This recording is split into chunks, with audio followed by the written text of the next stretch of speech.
It's like this, man. It's like a butterfly flapping his wings deep down in the forest, man. It's gonna cause a tree fall like 5,000 miles away, man. There ain't nobody seeing nobody. Man, see, like, you don't even know, man. It's like you're born into this world, man. And you got like that, man. That's the wind, man. Or like a dang old candle, man. It don't matter, man. It's like this all the time.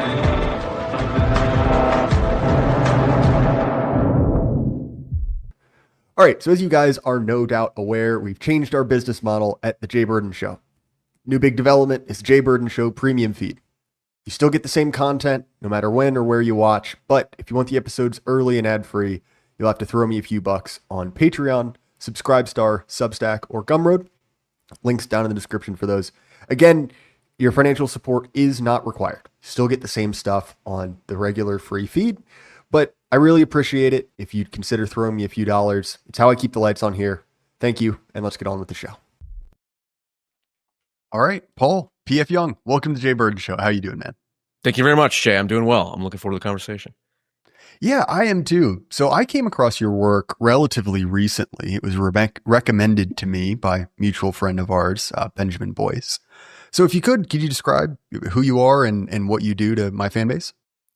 Yeah, my name is Paul. I have a YouTube channel called PF Young. The meme that I try to advance in the great meme war, the war of ideas that we find ourselves in, is the meme of radical centrism or enlightened centrism or radical enlightened centrism, which is basically just the belief that the correct perspective on any issue is arrived at by synthesizing right-wing considerations and left-wing considerations. Or in more simple terms, sometimes the right is correct on some ideas, and sometimes the left is correct on some ideas. And, you can pick specific examples till the cows come home, but it's like with immigration. Well, should we have a complete white ethno-state, no immigration? No, I think that's too far right. Should we have open borders as people like Yanis Varoufakis and a lot of globalists believe? No, I think that's too far left. So it's very much a Aristotelian golden mean kind of idea. I don't think it's that controversial in principle. And, you can apply it to anything. Second Amendment. Should we allow George Soros and the Koch brothers to own nukes and RPGs? Probably not. I think it'd be good to have the government restrict that. Should we have no guns at all? No, I think that's too far. And so it's not a particular set of policy descriptions or policy prescriptions rather. It's an orientation.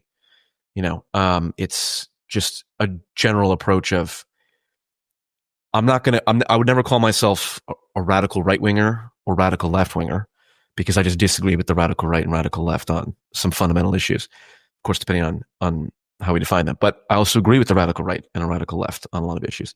And we all hate the moderate kleptocratic status quo, which is why it's radical centrism and not centrism.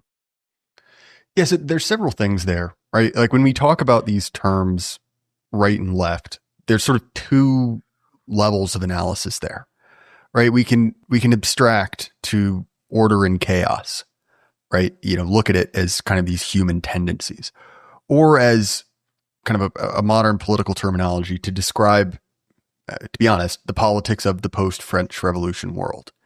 And really like modernity, especially the 20th century, is the era of ideology. And both terms like right and left and ideology sort of break down out of that context. Like what is the ideology of Genghis Khan? I mean, give me your stuff. Like it's almost ridiculous to say, right? And so I think part of what you're recognizing, because to be honest, I consider myself sort of post-ideological, right? Yeah, sure, I consider myself a right winger because it's a useful shorthand, right? To express what the concerns that I desire to address are. But on the other end, right, I think that the world is becoming post-ideological in a way that, these systems, these comprehensive systems of human organization, right? We are communists, we are fascists, we have this sort of box-made plan for all human organization. It seems as if that era is sort of done and over with, right? And many of the debates you hear now, right? Socialism versus capitalism. Well, I mean, that's a conversation we've been having for how long, right? The last time it was particularly relevant would have been maybe the 70s. And even then, by how much? And the sort of on the ground political representation, right? The Republicans and the Democrats, it's like, well, are they particularly ideological? Like, not really. Like, they have things that they like, but you're sort of making a category error in enforcing these kind of rigid ideological lines on politics as it is. And fundamentally, I think the game is looking at the system how it is, not how it ought to be. And so, yeah, I think that that's something that, even if you don't call it centrism, maybe just realism or whatever, that many people find themselves sympathetic to. Am I mischaracterizing you there, Paul? No, I think the contention that the left and right spectrum is obsolete and out of date and all of that, I think that's completely fair. And there's a great deal of truth to it. Like you said, you'll call yourself a right winger because it's a sort of a blunt tool that helps people orient in a very general sense. That's how I would approach it as well. Where it's sort of like in philosophy, you take a philosophy 101 class, you're introduced to the concepts of objective versus subjective, right? Objective is fact and subjective is opinion in the simplest sense, wrong sense as well. Like, if you want to have a real discussion about complex philosophical issues, if you only have the dichotomy of objective or subjective, you're not going to get very far. But it's not like objective and subjective have no utility. And so left and right, I do map it onto the order and chaos divide. I'm very much influenced by pre-Daily Wire Jordan Peterson, and I am very keen to make that distinction. Yeah, that is a very interesting distinction, but I'll let you finish. Yeah, it's like yin and yang. Left and right don't necessarily map onto a specific set of political policies, but they are opposites of each other, and they're relative terms. And it's been written about how issues will cycle from, issues that the left primarily focused on, the right focuses on, and then it cycles around each other. Like being anti-big pharma was primarily a left-wing perspective, and then the right seemed to adopt it. And so, yeah, there's all kinds of flaws with it. But broadly, I conceptualize it as you do have temperaments that are right-leaning and left-leaning, and they value different things. So the right's highest value, we could say, is stability.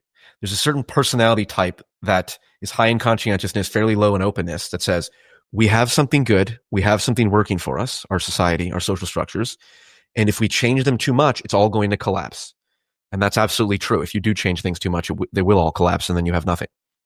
Then there are people who are progressives, who their highest value is not stability, but transformation and adaptivity, where their highest value is, look, we have a system, but we need to transform it in the face of new social, environmental, technological changes in the landscape, right? Like the Second Amendment is a good example. The Second Amendment was written at a time when there was no chemical weapons or nuclear weapons or, our rocket-propelled explosive grenades, all that stuff. And so it would make sense, hey, yes, we do need to contextualize, we need to keep the Second Amendment for its original purposes to resist tyranny and for just basic self-protection. But we're not going to interpret it as, well, that means I can go out and buy chemical weapons and RPGs and all that stuff. And I think that's the balance of the right and the left in dialogue. And the ideal radical centrist value is balance. How do you ensure that a system is optimally stable and adaptive to the point where it doesn't collapse, but it also is able to adapt to changes in the environment? And so just the last thing I'd say on that is I'm grounding this largely in the realm of personality psychology, where these differences in temperament are measurable and map onto this people who prioritize stability versus people who prioritize novelty and transformation. So two things there, right? One, what would you consider to be the appropriate context for chaos, right? Because you have thinkers like Moldbug, and I sort of treat Moldbug in a similar way to Jordan Peterson, where it's like before and after Curtis Yarvin, right? And look, I like Curtis more than I like Jordan Peterson, but there is a similar dichotomy to be made there. But one of the things he talks about is that the sort of D&D morality, where you have lawful good and chaotic good, sort of a misnomer. From his perspective, chaos is synonymous with evil, right? It is things breaking down, things not working. And so what is your reaction to, a perspective like that? And, assuming you reject it, what is the role for chaos? Yeah, there's a positive and negative aspect to order, and there's a positive and negative aspect to chaos. I would say the negative aspect of chaos is self-evident, and that's what Yarvin is referring to. The positive aspect of chaos, and again, this is sort of a definitional thing. It's like yin and yang. We can kind of, it's nice because I think that's Chinese, yin and yang, right? Like we can assign whatever we want to these terms as a matter of definition. I guess the definition that I'm working with is the Petersonian one of the positive aspect of chaos. Chaos is all of the positive potential that exists in the unknown, right? So like you're when you're in flow state, right? Like let's say you're playing pickup basketball or something like that, and you're playing against someone who's a little bit better than you. Rather, if you're playing against someone who's a lot better than you, it's just you're not playing a game. You're just getting completely destroyed. You're getting crossed over. You're in chaos, we could say. It's like this is not you engaged in the game as such. This is you getting completely wrecked. But if you play against someone who's a little bit better than you or just evenly matched, that's like optimal flow state. That's where the most that's the greatest balance of novelty, where it's like this person's pulling moves that I haven't seen, but I do have the skills to be able to kind of keep up with it.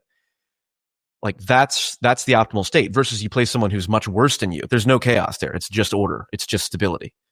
Like, oh, I can just do the same strategy over and over again and I'll win every time.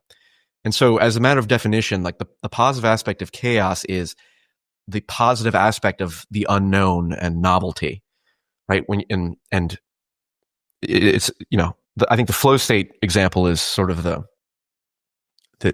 simplest way to conceptualize it. But does that make sense or? No? Yeah. So, and again, I'm sort of poking here for my own, I guess, self-gratification. Yeah. But so let's say we grant that premise, right? We say like, all right, like there is a context in which, a certain amount of, should we say like circulation, like non-regulated circulation is beneficial, right? Things are kind of moving from one position to another. You could say almost like an experimental way. Like, oh, does this work? Does this not? Yeah. So I understand that. That makes good sense to me. How does that scale up into, for instance, like a political context? Like what is the utility of that mechanism you're talking about? And how does it express itself? Well, I would say it's the ability to generate novel responses to novel problems. Like when you have a new problem on the horizon, is unprecedented. You can't rely on tradition and stability to be able to solve it because it's a new problem. And the traditions that were developed and proven to be successful in their time isn't necessarily equipped as is to be able to address the new problem. Like the Second Amendment, for example, I think is a good example. Like the invention of new military technology forced us to sort of at least better contextualize and understand the Second Amendment in a little bit more maybe narrow context. Because honestly, like you see the same thing with the Industrial Revolution, right? That the traditional way humans organize themselves on kind of a village level tied to the land. Well, those social systems start to break down and decay, right? You no longer have serfs where it's sort of a combination of like slavery and welfare put together. Well, you are an interchangeable unit in a factory setting. So obviously that creates that is sort of a cultural acid to the pre-existing world, and it creates a necessity for a sort of new instantiation. I think one other thing as well, and this is something you see in Machiavelli as well as a couple other Italian thinkers who, and maybe you have the same problem, Paul, where you read a bunch of people back to back who are similar enough that you gain a lot from their ideas. But if you put a gun to my head and said, which one of these guys said it, I'd have no idea. So an Italian guy said this. So we'll go with that. There you go. I could probably find the citation later. We're basically talking about that.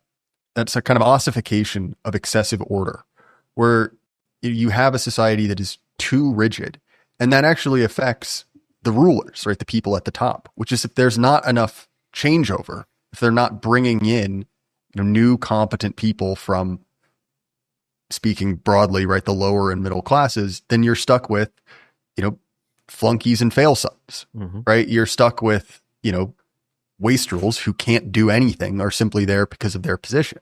And so you need in any system, no matter how rigid, no matter how traditional, a certain amount of that circulation of elites, right? A certain amount of, meritocracy to keep things moving.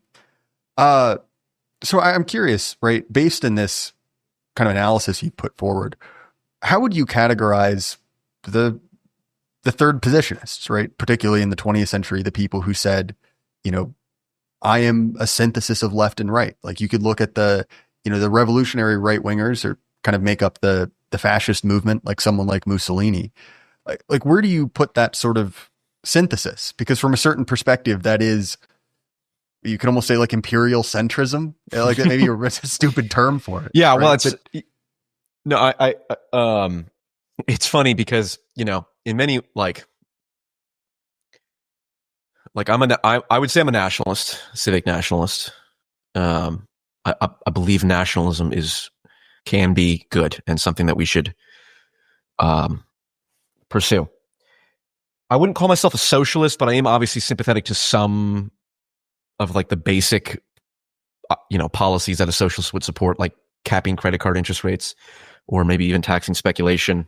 Which is funny because it is like, in a weird way, that's both the policy of socialists and like the medieval Catholic Church, right? With usury laws. Yeah, right. Yes. Which is speaking to your point of how this kind of like sine wave between an issue being right and left coded. But sorry, I interrupted. No, 100%. But it's funny because it's like, all right, so I like elements of nationalism. I like elements of socialism. It's like, so would I call myself a national socialist? Well, no, because National Socialists referred to a specific group of people at a specific time. That's a term that some might say has some baggage. Yeah.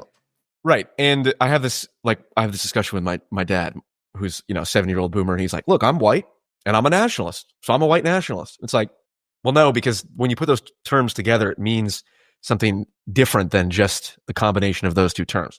So like when you ask about like Benito Mussolini and the third positionists and all that, I don't know enough about the historical context to be able to, give you an analysis of the third positionists. My limited understanding is I have enough IQ points to be able to abstract the ideas that someone could propose, like in a theoretical sense, versus the particular historical manifestation of it. And I would give the same credit to people on the left who talk about like there's a lot of people who say, oh, if you call yourself a socialist, it's just, you're done. We should remove you from the discourse entirely. It's like, no, there are people who can separate the good ideas in socialism from their historical consequences, which are dire, let's say. And so, the idea that we should, in today's environment, have more of a left-wing economic bend, I would agree with 100%. Partly because the whole point of capitalism, the whole point of classical economics is we want to maximize innovation. Right? Innovation is the source of all progress, technological progress, human well-being, and all that. It's like, and Brett Weinstein points this out and uses this term, we're in an era of hyper novelty now, where not only have the innovation actually has diminishing returns to the point where it eventually has negative returns. You innovate too much too quickly, no one can adapt to it. So I'm actually at the point where no, we should be capping or limiting innovation along certain dimensions because it actually doesn't benefit humanity. And the perfect example is you've seen Klarna partners with DoorDash so people can go into debt to buy burritos. Yeah, according to classical economics, that's innovation. It gives people more free choice. It frees up capital to be free flowing capital. It's like, no, this is just decadence and degeneracy. And I'm sympathetic to people that put that out. Sorry, you should feel honored that I'm interrupting because it means I actually have things to say. Good, right? Excellent. How's that for covering your ass as a podcaster? But in all seriousness, right? That's sort of an interesting idea because innovation, it's innovation towards what, right? Correct. It is not simply a neutral proposition. And to be honest, right, if we look at how, we live our lives, I mean, honestly, compared to let's just say the 20 years from, 1980 to 2000, the next 20 years from 2020 to 2000, well, Was there innovation? Yes, of course. Obviously, the explosion of, the internet, right? All of that was very, very dramatically different. But again, to what end? And it seems as if, especially in the post-social media world, innovation turned into creating ever more effective Skinner boxes, right? Systems to provide rewards in exchange for a desired action. So for instance, your attention is now monetized. Your reward is, a dopamine hit when, the text pops up on, the video game saying like, oh, you got a kill streak or whatever. Or similarly, social media, right? The whole kind of like boom bust cycle of being on Twitter. Be like, yeah, we're so back, or it's so over, right? Is taking technically, right, productivity, your time, your attention, monetizing it in a way which technically grows the GDP. But what does it actually do? Right? Like, we very clearly are not benefiting greatly as a society from this. I say this as someone who occasionally has an opinion on the internet. And again, I think another part of this as well, right, is that part of the reason that, so many of these ideological debates like capitalism v socialism are a little bit out of date is it's like, well, okay, well, one, what is our system? Like, is it capitalist? And it's like, well, yeah, kind of, right? There are big companies who sell lots of things and make money and act ruthlessly to those ends. But also it's like, okay, find me a capitalist, right? Find me a guy who owns something like that. And this is a point that that Burnham made in The Managerial Revolution, which is quite a good book. Weirdly enough, the inspiration for 1984, Orwell wrote that book and was so disturbed that he wrote 1984 from it, right? But point is, he basically describes in the 30s, which is sort of during the transition from what he calls a capitalist to a managerial system. And one of the examples he used is the rise of the joint stock company. He used the example of Ford, and he's like, well, Ford used to be run by a guy named Henry Ford, and he called the shots, right? He ran it in sort of a monarchical way. Whereas now it's like, well, yeah, sure, there's a guy named Ford on the board of directors, but how much does he own? Like, sure, even if he owns the most Ford stock out of anyone, is that what? A 5%, 10%, 20% share? And he describes the rise of this kind of system of managerialism, right? Where everything is sort of owned or operated by people with no real ownership stake in it. And so the point is, right, when we say capitalist v socialist, it's like, well, that's something that means something in sort of an abstract way, right? There was a time at which that was a debate that was going on. Whereas now it's like, well, again, when we say, is this system socialist or capitalist? It's like, well, to be honest, man, it's kind of both and neither at the same time. And so I think it's part of the reason why like these debates about ideology are kind of petering out. And that doesn't mean to say politics is petering out, not at all. But in a weird way, it's almost like politics has become both purer and stupider at the same time, where it's like the questions are not necessarily like, what grand ideology do I represent? But it is, a much simpler question of, is this good for me? Right? Yes or no? Right? Like, it's sort of become a kind of like, both grosser and more honest version of politics, if you see what I'm getting at. Yeah. Well, your earlier point about we're getting to, a post-ideological world, I would agree with it in part. Depends on how you define ideology, because I would argue everyone is ideological, and it's just the ideologies are shifting. We're post the previous dichotomy, like socialism, capitalism, and in some sense left and right as we understand it. But like, for example, this is one of the reasons I call myself a radical centrist, because there's so much good stuff that many leftists put forward that I agree with. Like Yanis Varoufakis, for example, he was the finance minister of Greece. He's a pretty popular figure. I don't know if you're familiar with him. He's the bald guy. His video, his YouTube channel, I mean, he gets like 600,000 views on a video that he posts every week or two or something like that. So he's fairly well known. He supports open borders. He says open borders are a sign of failure of the human species. I find that to be ridiculous and absurd. I say that's you're deranged. Okay. However, he also puts forward this notion of technofudalism, the idea that we basically live in a feudal structure in which the people who own cloud capital are the ones who own the proverbial land, and every business that wants to succeed has to have a website has to have servers to store all their data, and they rent from these techno-feudal overlords. I think it's a brilliant conception. Specifically to your point about progress to what ends. We get the dopamine hit from going through social media. But it's like these techno-feudal companies collect all of our data, figure out how to biohack our minds, and then feed us products and services as if they are really our real preferences. But really all they've done is just addict us and feed us something that we wouldn't want if we had the choice. There's a poll done of TikTok users. I have to go back and find it. Something like 50% of TikTok users wish TikTok did not exist.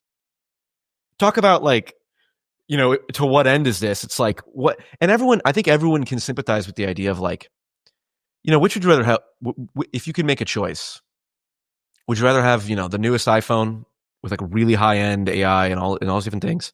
Or would you give up your iPhone for a flip phone if it meant that you were able to, live in a community with friends, family, and, be able to form a family and all that? It's like, to me, the answer is I would give up.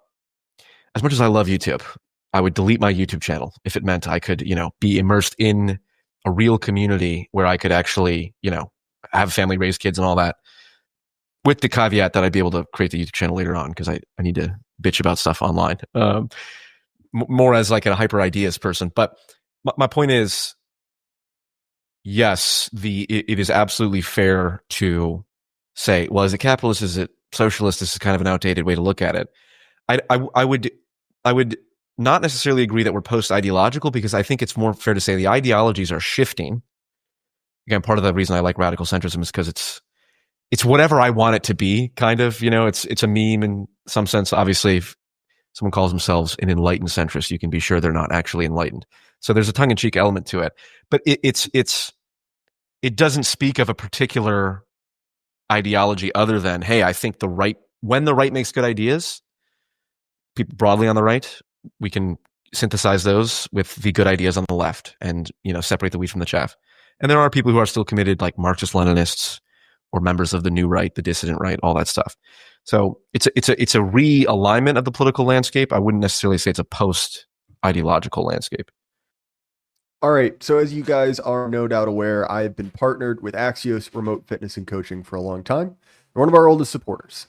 I recommend Axios because I use their product. I've been using Axios for almost 2 years now, and JD is a personal friend of mine. So if you're interested in diet advice, coaching, programming, whatever you want, head over to Axios and tell them Jay Burden sent you, because they support us. They help keep the lights on. And look, he's one of our guys. You should support him anyway. Thank you. And let's get on with the show. So there are several things there. One, and this is from Michel's, this idea, right? The iron law of oligarchy. And his point is that whatever a system is called, if you really drill down, it fundamentally is an oligarchy, right? There's a group of people at the top who sort of call all the shots, sure, who work in sort of this loose confederation. Like a Pareto principle almost. Like 20% of the people exactly. do 80% of the work and make 80% of the decisions probably. Exactly. And so like when you look at, okay, well, let's take a true, feudal system, right? Well, obviously, you have the societal pyramid, right? The barons, the dukes, such and so forth. But okay, you have technically a supreme monarch at the top. Now, sidebar issue, when people talk about monarchy, they sort of have this bizarre mix of relatively modern versions of it. Because if you look at like the absolute monarch, that is a modern phenomenon, right? The medievals would not have necessarily considered things in that light, but whatever. So let's go with that. Sure, you have a guy who, his parents, great-great-grandparents were selected by God to, rule this place. He is the executor. He has the final call. Well, how much can he really do, right? I mean, in a small kingdom, you can do kind of a lot, but just by virtue of efficiency, he has to surround himself with administrators and advisors. And okay, even if the other members of that group aren't as powerful as him, they have an immense amount of power. That's an oligarchy, right? Okay, well, look at the Soviet system. And to be honest, basically the same thing. Obvious major differences in, should we say, the direction of that society. okay, look at the National Socialists, look at what we have now currently. And yeah, sure, we change the name for what these systems are, and they have different internal rules for how they function. But effectively, that is a feature of human organization, right? In any society at all, that will happen. And so really, I think that the game is really not what is the new kind of form of government, right, that will prevent us from having these problems. Because one, there's always a massive difference between the description of a government on paper and how it actually acts. For instance, we're a constitutional republic, but allegedly, right? Not only have there been multiple different instantiations, right? The pre and post Andrew Jackson America is radically different. Pre and post Lincoln, let alone what FDR did, right? But even then, there are these crises, right? These exceptional circumstances where something needs to be done and a decision is made. Louisiana is purchased. FDR makes gold illegal, right? All that kind of crazy stuff. And so, again, all of these things are just to say, like, that system, that feudal system, obviously, look, I don't like those guys. I think that those, the kind of like cloud capitalists you're talking about are bad people who seem to have very dire plans for the direction of humanity, right? I mean, let alone what the kind of like, Peter Thiel-esque transhumanists are up to. But point is, so ultimately it seems as if really the question is who is in charge, who decides, right? Who is in that, whether you want to call it elite, in that oligarchy, which is the point that Schmidt made, right? That sovereign is he who decides. And so, a lot of this, the reason I'm speaking dismissively about ideology is, to be honest, a lot of it is a post hoc rationalization, right? This is how we have organized. Okay, we're organized, we're in charge. This is what we do, right? Something is written, something is kind of, chosen to fit what already is.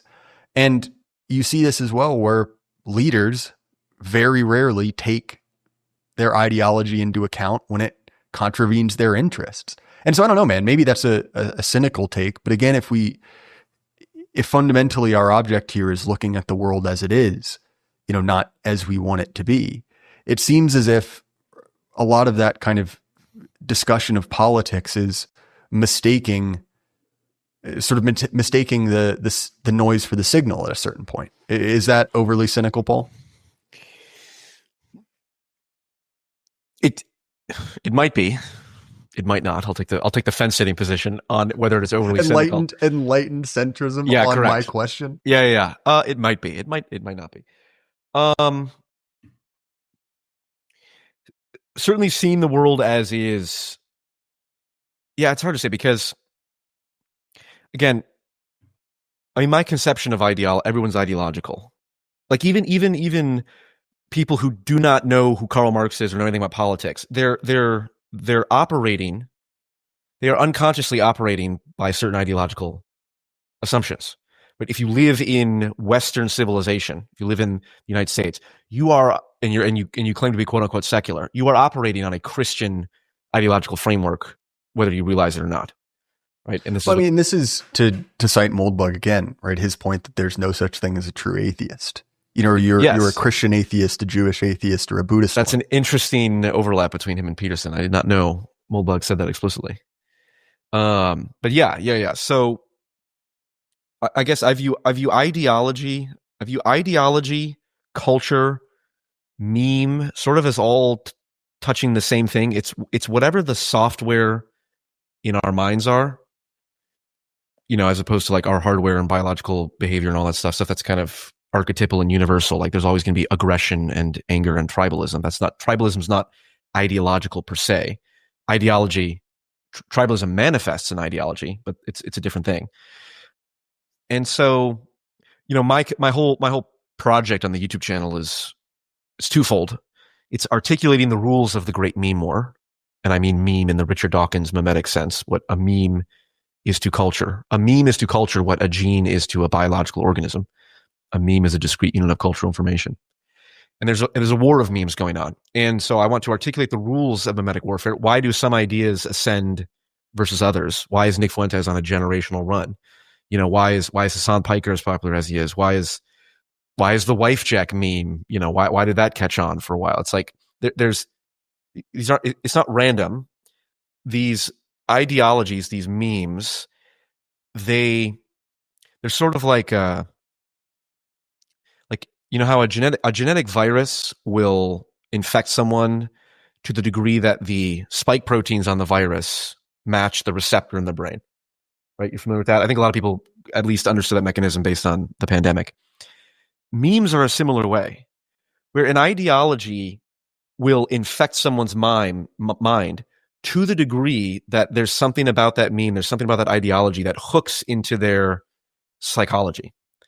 And as the environment changes, as new problems emerge, like for example, the lack of ownership, which I would include home ownership, the lack of people feeling invested in their community.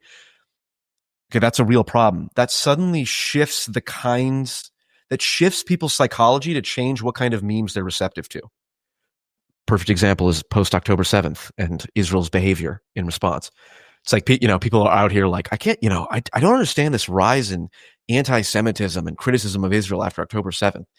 It's like, oh, I wonder what could have caused that. I wonder what changes in the environment could have changed how receptive people are to someone like Nick Fuentes, to someone like Hassan. I'm sorry, Paul. I believe that line of reasoning is highly anti-Semitic, and I suspect that you have been paid by Qatar to make that conclusion. True. Your suspicions are correct. I should have said at the outset, before we did the beginning of the intro, I should have said, my name is Paul. I have a YouTube channel, and I do condemn Hamas. And it's just. So the discussion of ideology or the analysis of ideology. Again, I view it in the more broad sense of meme, because I think I can understand why ideology would refer to a more narrow, like I subscribe to this particular set of belief systems rather than just the cultural milieu I operate in. But the reason I think it's important and interesting to analyze is, well, this is how talk about practical realities of like electoral power or, getting changes advanced. It's like, well, there's real fertile ground to unite the populist right and populist left when it comes to foreign policy, like anti-war related stuff, right? Like Israel is a unifying issue for the populist right and populist left, and for good reason. And so in that sense, it's very worth it to analyze, okay, what is the left-wing critique of Israel? What is the right-wing critique of Israel? Where are they both correct? And where then can we synthesize the picture so that both the populist right and populist left can agree on, we agree that Israel's wrong for these, this and that reason. The left might focus on the more, well, it's a settler colonial state in the same way that the United States is. Okay, that's nonsense. But Israel is a settler colonial state. Like they literally have settlers. That's what it is. So you can like speak to that, right? But go ahead. So several things here. Brief aside about this, because I think you're entirely correct identifying this common ground.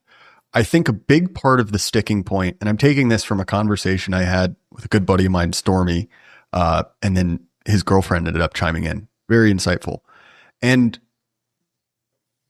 she comes from a more classically left background.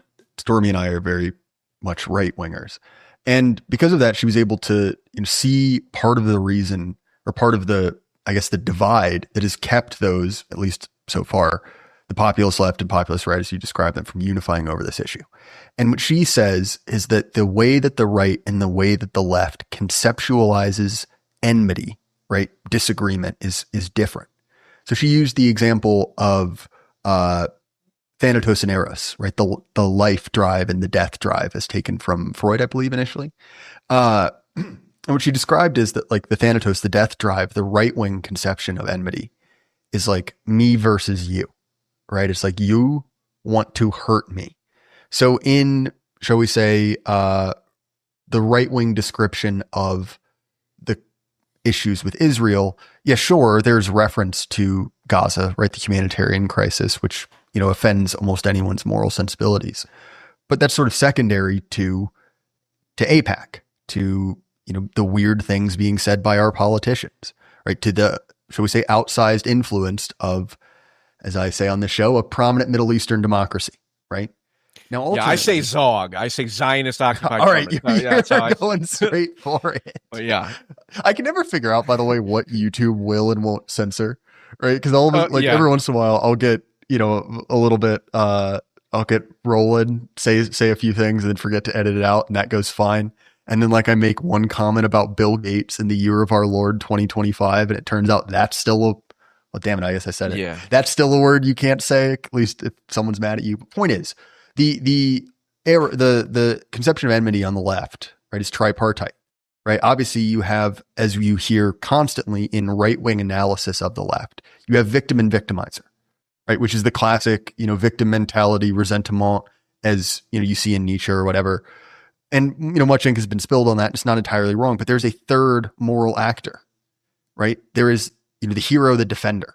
And the left sees themselves in many cases in that role, right? I am, going to light myself on fire as, Aaron Bushnell did, right? In protest to this, to sort of stand in between. And so I think part of the reason why those two groups, who, to be honest, have a very large point of unity, right? Something they can say like, this needs to be addressed before other things can be hashed out, I think are sort of bouncing off one another because of that difference in enmity. And the reason it matters, right, is in the left-wing conception with, oppressor oppressed. Well, when they see that me versus you language, that reads to them as, oh, you're oppressing them, right? You are the big bad. You're saying, you're using these words, you're using these terms, it sets off the kind of smell receptors that signal enemy, right? Like, oh, they're using, bad terms or bad words or bad symbols. And so it prevents, any sort of kind of moral unity from forming. And I think that is a very deeply buried difference, right? The Thanatos and Eros, where it is almost deeper than, simple like political persuasion, right? It's bone deep almost. But yeah, it's personality, it's temperamentally wired, I would say. Right. And to your, actually, respond to that. I want to keep going on this topic. Yeah. You got me all interested. No, I agree. I mean, Jonathan Haidt is a personality psychologist who lays out these fundamental differences in moral sensibilities. And, there are things like the right values in-group loyalty more than this is within weird countries, Western, educated, industrialized, rich, something else. Democratic? I think so. Yeah. Weird. And within those, the left values does not view in-group loyalty as a virtue, whereas the right does more so. And this is broadly speaking, because obviously we can all think of leftists who are very much value in-group loyalty if you deviate at all. But even just like down to the simplest, like to the point it's in your bones, it's like conservatives and progressives will reliably differ on like the description of the kind of pet they want. So like there's two types of dog. There's a dog that is slow to warm up to strangers, but is very loyal and protective of the family. And then there's a dog that is friendly to everyone, will jump up and, meet everyone. And conservatives reliably pick I'd rather have the dog that's slow to warm up to strangers, but particularly loyal to the family. And progressives will tend to pick the pet that is more, hey, I want to love everyone, blah, blah, and super cuddly and all that. And so, yeah, I mean, yes, the Thanatos Eros, Thanatos, is that the term? Thanatos and Eros? I think that's entirely fair. Exactly your point about, well, as soon as I say us versus them, it's a heuristic of this person's that's an oppressive framework to frame it as us versus them. So therefore they're the oppressor. And again, it's just a matter of, like the right, to your point, like seeing all the images of dead Palestinian children. It's like, you don't have to be a left wing to have a great deal of sense to that. And on the other side, you don't have to be right wing to get angry that a foreign country who's doing this is exerting influence over your politicians. And so in some sense, it's like you remember, you may be old enough to remember in the ancient history that was, I don't know, like 4 years ago when Russia collusion was a major issue, right? Where the idea that, a foreign country could, buy Facebook ads to influence an election was, enough to, bring the entire government to a halt, right? And I think a big part of this as well is that, you use the term, right, memes, and it's how I visualize it as well, which is fundamentally, right, when we're talking about, and the reason, that I said, ideologies, oftentimes a lot of like BS and post hoc, is that fundamentally at the root of ideology, there is a central, like unprovable claim, right? That is not something that you can necessarily touch and feel, right? Like this is how something ought to be. This is right, this is wrong. And ultimately, from a certain perspective, those are religious claims, right? You are making a ultimately unprovable claim about, the nature of reality, nature of politics, the nature of man. And so really, to be honest, this is a religious war, or as David Trivius says, a war of belief, right? It is not simply an argument about, facts and figures, tables or something like that. It is, effectively, this is right and wrong. And I think what we're seeing, part of the moment, or part of the reason that things are shifting and shaking so dramatically, is that the American empire was born after World War II.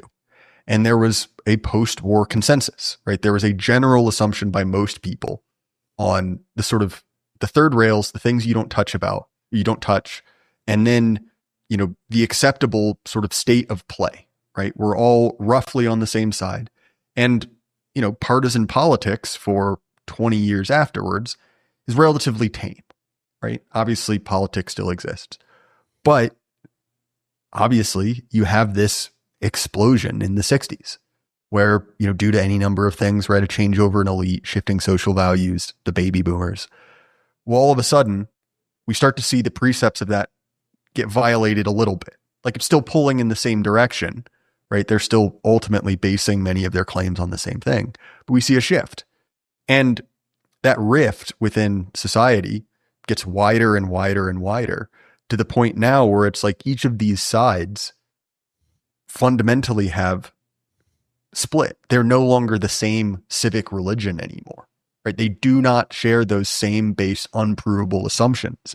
And so that's really where politics goes from being, an intra to an intramural sport, right? Instead of like, we're all basically within the same thing. It's like, well, guess what, bud? We're different teams now. And I think weirdly, a lot of people blame Trump for this. They talk about the norms he violated.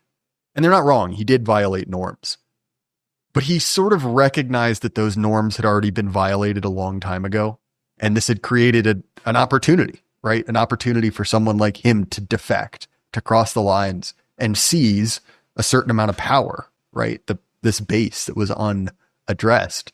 And so when we talk about the meme war, it effectively is the war for the next consensus, right? The war for the null hypothesis, right? The statement against which everything else is tested against for society as it will be in the future. And that's why I think it rages so hotly, because everyone basically realizes, with the exception of certain figures, that there is no going back to the good old days anymore, right?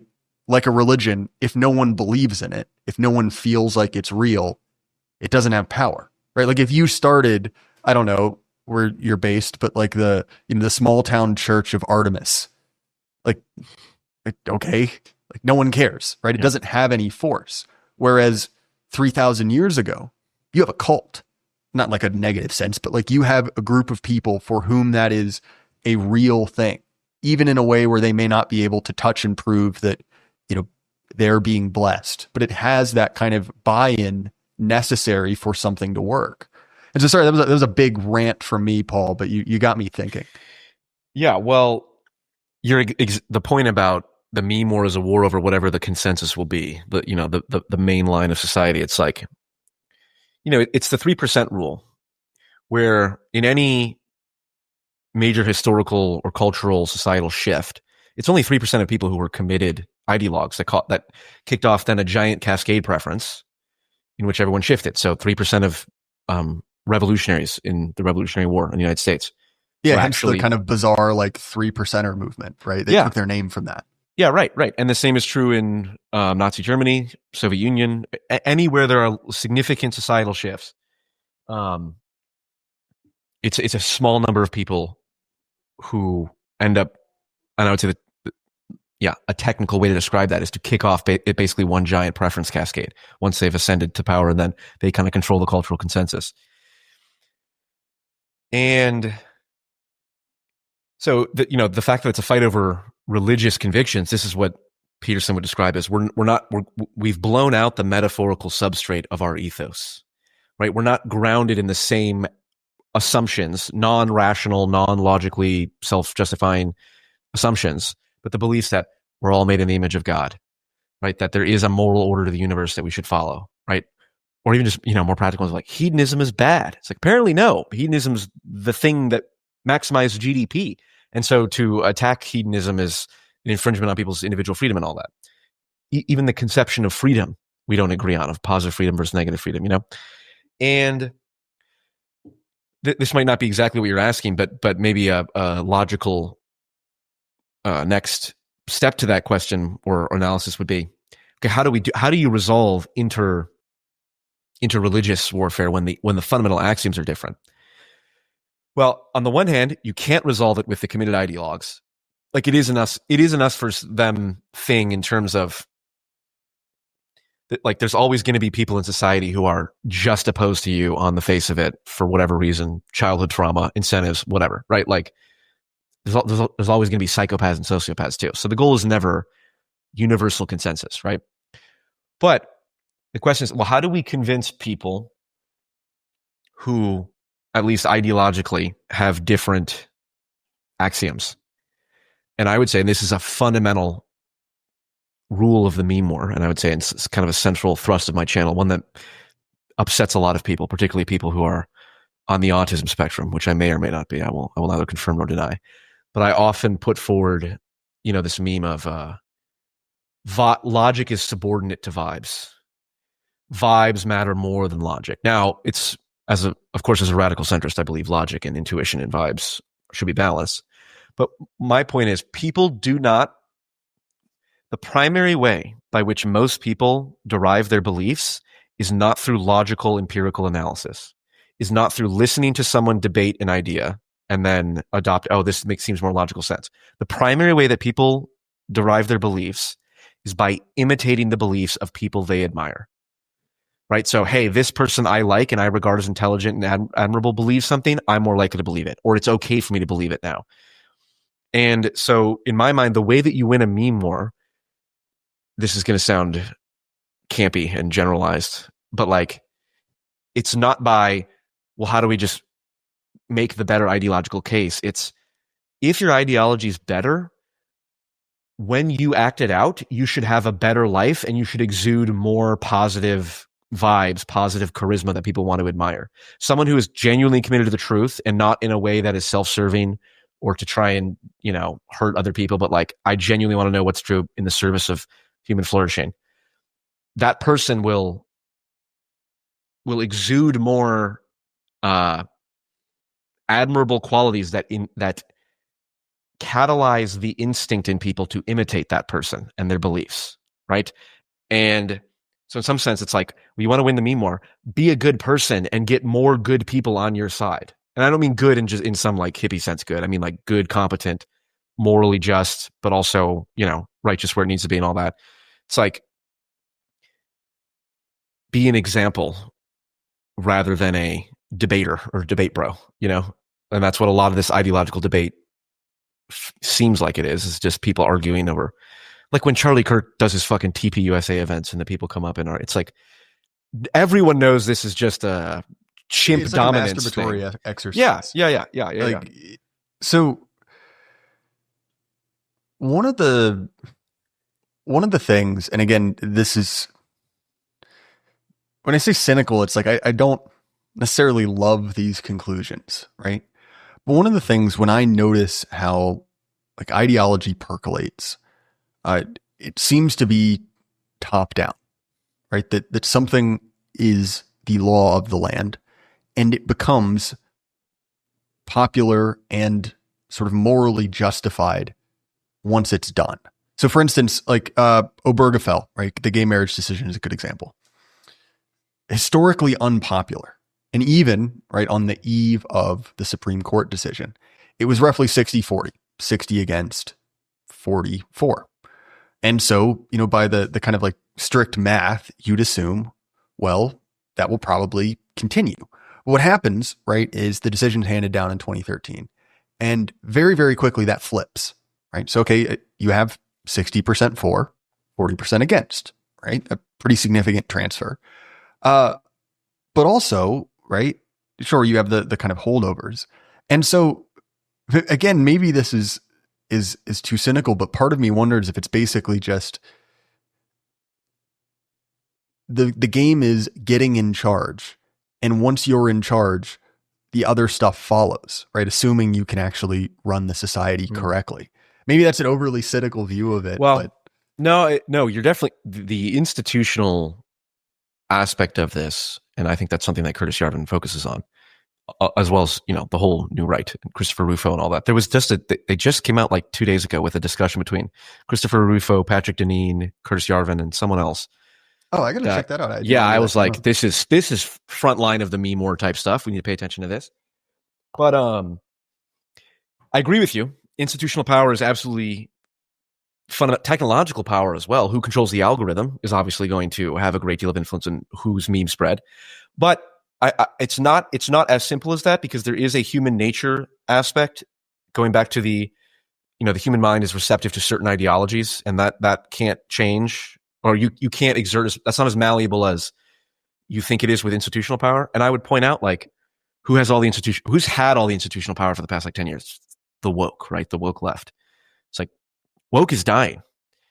Or at least it's certainly less powerful than it was. Whether it's dying is an open question. If your ideology is bad, it doesn't matter how much institutional power you have, the fruits of that ideology will elicit a reaction in people. And so the institutional part of it is true, and it is real, but like, human nature is only so malleable from the institutionalist perspective. It is relevant. And I would say if I am making one mistake, because I'd only ever make one mistake, of course, I'm entirely perfect. Yeah, get your mulligan out of the way. Yeah, right. If the one mistake that I'm probably making is not paying more attention to the practical levers of power and institution building and all that, and the algorithms and all that. I am approaching it more from a psychological, philosophical perspective, but I don't think you can have a complete view. It's not one is more relevant than the other. They might be relevant in different ways at different times. And I talked to Dave Green, who is someone I think who's very intelligent, and his whole point is the active goal of the right needs to be to decimate the institutions that where the managerial class comes from, that you decimate it from the woke mind virus and replace it with people who are a little bit more morally oriented. And I'm sympathetic to that. That's why I'm sympathetic to a lot of the Christian nationalist sentiment. There's many aspects of Christian nationalism I'm not sympathetic towards, but the idea that you do need to have a nation with institutions that are self-consciously, whether it's Christian or not, but abiding by some moral order that isn't just pure moral relativism, like the woke mind, that is necessary. But I think a lot of the ability to seize those institutions, you have to have some level of groundswell support from it, and I think that's where that populist energy is, and where the memes are relevant. So just a few more things, and then I'll let you go. It's a stupid post, right? But it's one that always sticks in my head, and it's describing, the hypothetical author of this meme saying oh, I'm, so glad that, violence isn't the answer. Flips through history. Oh God, no. Right. The joke being, of course, historically that is the answer. And the reason I bring that up is not to Fed post, right? But to say traditionally when we have religious conflicts, religious schisms, right? I mean, look at the Protestant Reformation. Things get pretty nasty, right? I mean, look at even before, right? The Hussite Wars and all that. And I guess to me, in that context, right, in this sort of meme war, there are two things, which is one, if you have these sort of mutually contradictory, exclusive positions, right, where, one way of life cannot exist with the other, that is going to become a struggle. And whether that is politics, right, which is war by other means, as I believe Clausewitz says, or it's popularly attributed to him, so we'll say he said it. That's one way, like an actual like physical confrontation. I'm not one of these like Civil War II lunatics, but how does that sort of conflict resolve? And similarly, right, in sort of a conflict situation, right, a meme war, how can you motivate people to fight with moderation? Because it seems as if, right, based on data, the historical record, that in those situations, it lends towards extremism, right? It lends towards a decidedly non-centrist way of going about things, right? If you were in that state of conflict. Yeah, well, if I was slightly more pretentious than I am, I'd give you an intellectual answer of this is how we avoid conflict. I can tell you how I would go about finding the answer to that. There are historical instances like the end of the Troubles, or I believe it was the Velvet Revolution in Czechoslovakia, now Czech Republic, in which there were these preference cascades that kicked off that were nonviolent. Obviously, the Troubles was a history of violence ahead of time. Yeah. Sorry, maybe I know what you mean. Solution. A solution that did end up appearing to be a long-term peace that did not. The Troubles is a terrible example, actually, because there was so much violence before it. I'm thinking particularly in terms of you can have a great deal of enmity between two people, and it does resolve, in the future, like, people point this out with Israel-Palestine. So in some sense, I'm drawing from the Troubles for the optimism of even things as bad as that can be resolved and get to a peaceful state. And then there are instances like the Velvet Revolution, in particular with Václav Havel, where the notion of parallel societies and parallel structures comes into play. I believe that's his idea, or at least he popularized it. There are examples where that's the case. But to your point, I'm an American. And so the idea that like political violence is never the solution, it's like that would be a performative contradiction. For me to even be able to have this conversation in a free speech manner, the free speech was secured through political violence. Well, I just want to say, I feel like this is redundant, but you never know who listens to this. Neither one of our statements should be construed as an encouragement to political violence. Well, of course. So this is what I would lead to. Political violence is like, I can't believe this is the example that comes to mind, but I'm going to go with it. It's like in a video game, there's certain weapons that do a lot of damage, but they also damage you. They damage yourself too. Political violence is the ultimate form of that. And the kind of person who chooses or wants to engage in political violence before trying to exhaust every other possible option is exactly the kind of person that will lead to that will cause the worst kind of atrocities and worst manifestations of political violence, right? Like I would say the American Revolution, although I don't know, I'm questioning everything nowadays, but I would say, it's good that we have free speech now. Like I'm glad for that. And the historical consequence, or the historical antecedent to that, was a revolution. And so I would regard that as a good thing. But like, political violence is exactly the only time political violence could ever possibly be justified is if the people who resort to it have exhausted every other option genuinely and believe and recognize how terrible it's going to be and how this is like this is something we should avoid. And also, it's like, I don't know how old you are if you've got kids. I'm single and have no kids. Very easy for me to LARP about, oh yeah, let's go on the revolution stuff. It's like, no, not if you have a house and kids in a community. It's just absurd and ridiculous and not good. But the idea that like, I like to put the radical in radical centrist, which is I'm not for far right religious dogmatism. One interpretation of the Bible and my interpretation is correct. And I'm not for far left revolutionary chaos. Everyone's live their own truth. But I am radical in the sense that it's entirely possible and plausible and perhaps likely that the system that we're in now needs to be the rule of law, quote unquote, is the very thing preventing the changes that are necessary to be able to adapt sufficiently in face of all the new threats we face. And I wouldn't consider that violence, but I certainly would consider it, well, MSNBC would consider that violence or whatever, and in terms of like, oh, well, he's an authoritarian, it's fascist, it's terrible, whatever. It's like FDR is the archetypal example that Curtis Yarvin cites, and FDR is a hero to the left. Again, in a very interesting convergence here that I think can be explored. And it's like, if that's it's like they were fine with an imperial president when it got them exactly what they wanted. Exactly. I have no sympathy for those people. Again, to your point about, like video games, it's sort of like, once a new technique is discovered, like you ever played like Super Smash Brothers Melee, right? The first guy who figured out how you could like do this complicated button press and kind of like swoop across the screen, right? Faster than you could run. All of a sudden, wave dash. Yeah, exactly. That is how you play the game now, right? Like that, there's sort of like a parody in arms in a political context. And so like, even with the modern, or like the current, I guess is probably the correct term, like chimp out over redistricting in Texas, it's like, sorry, bud. Like it's how it works. Welcome right? to democracy. Remember, guys, democracy is sacred. And if you're going to criticize it, you might be an apostate. So yeah. So point is, well, dude, this was a ton of fun. I really enjoyed talking to you, but people want to find more of your work. Where should they check you out? PF Jung on YouTube. PFJUNG as in Carl Jung.